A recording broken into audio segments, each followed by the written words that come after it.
এক সাদা ইঁদুর ও এক লাল ইঁদুর একটা পুরানো গুদামের ভেতর বাস করত।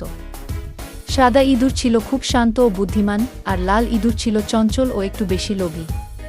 তারা একসঙ্গে থাকলেও লাল ইঁদুর সবসময় বেশি খাবার খেতে চাইত এবং অন্যদের কথা না ভেবেই চলত। একদিন তারা গুদামের এক কোণে প্রচুর গমের বস্তা দেখতে পেল। লাল ইঁদুর আনন্দে লাফিয়ে উঠল এবং তৎক্ষণাৎ গম খাওয়া শুরু করল। সাদা ইঁদুর বলল, অতিরিক্ত লোভ ভালো নয়, ধীরে ধীরে খাও, না হলে বিপদ হতে পারে। কিন্তু লাল ইঁদুর তার কথা না শুনে খেতেই লাগল।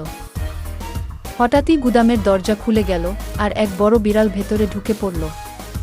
লাল ইঁদুর এত বেশি খেয়ে ফেলেছিল যে সে দ্রুত দৌড়াতে পারছিল না।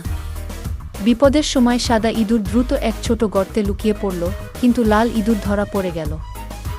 বিড়াল তাকে ধরার আগেই সাদা ইঁদুর কৌশল করে একটি খালি বোতল গড়িয়ে দিল, যার আওয়াজ শুনে বিড়াল ভয় পেয়ে গেল এবং চলে গেল। লাল ইঁদুর তখন বুঝতে পারল, বুদ্ধি ও সংযম থাকাই সবচেয়ে বড় শক্তি। শিক্ষা: লোভ মানুষকে বিপদে ফেলে, আর বুদ্ধি ও ধৈর্য বিপদ থেকে রক্ষা করে।